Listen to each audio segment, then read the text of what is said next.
Hi, hello, my name is Hugo Carrillo. I am the director, writer of The Dark Side of Light, El Lado Oscuro de la Luz. Surprised and in shock still because we just presented the movie in the theater, and wow, it was received in an amazing way. The theater was packed. We received an ovation, which was very, very interesting feeling for me because this is my first feature film, and wow. Así es como un hombre se vuelve de respeto.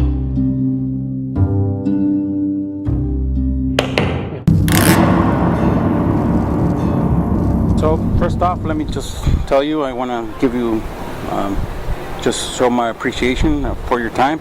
We just came out and from watching your movie, The Dark Side of the Light, and very interesting movie.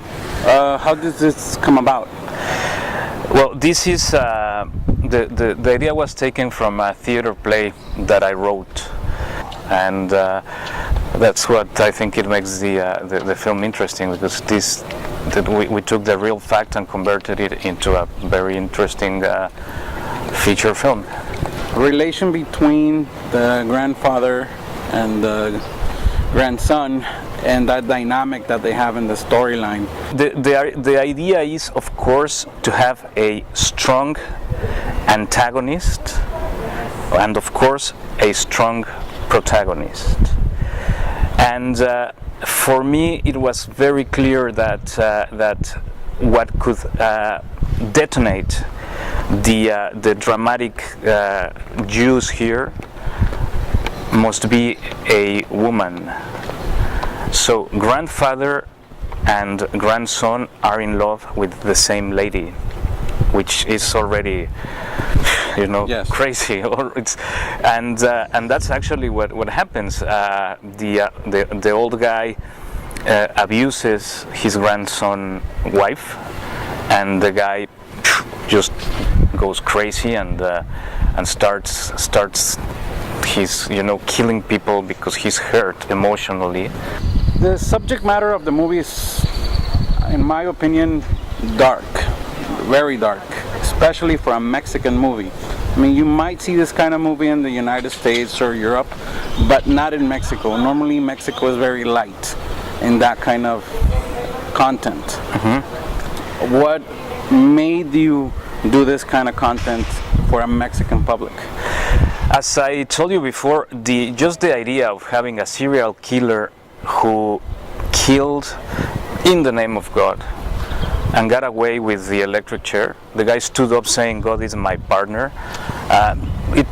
For me, it was really interesting to try to do something with it. That's why we actually ended up writing the theater play. And then when we were doing the theater play, I'm a film director. I went to film school in Los Angeles, and I have a career in film, not in theater. So I always saw it as a piece, as a film, and I understood and I knew that for Mexico it was going to be a difficult piece because of the subject matter. But for our surprise, we showed it in the Acapulco Film Festival, and the theater was packed, and it was received with a standing ovation, which was a surprise for me and for producers, investors, and everybody. How difficult or easy was to get your team together? I mean, I imagine that the money or the funding that you had was kind or sort of limited to what compared to a Hollywood feature film. Correct? Oh yes. So how did that come about in the sense of getting your team together? Well, first the money situation. Of course, we didn't have the luxury of a Hollywood film. We had the perfect amount of money to shoot this piece. We did a great work making that like real numbers, spending exactly what we needed to spend, no more, and shooting during the period of time that we needed to shoot the film, and that was it.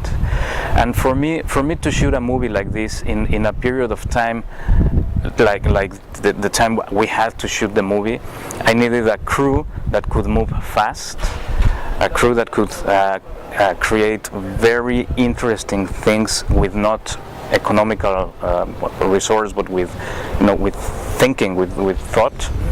And that's how we crewed up the movie. I lived in Los Angeles for 17 years. I went to film school in the USA. I went to Art Center College of Design, and I have shot in USA, in Argentina, in Mexico. And this is something that happens internationally. Crews get together when they like a project. You create a family every time you shoot, or at least me as a director, I try to do that, because shooting a movie or shooting anything is that there is a lot of stress, and you have to do it with family. I mean, people that become your family for some period of time, and that's much better than having, arrogance and people with attitudes and stuff like that, because that just harms the project. The more organized and the more harmony you have between all the parts, the better it goes to the screen. It flows. That energy, that good karma, goes to the screen. Now, what would you say is one of your main difficulties while shooting your project here?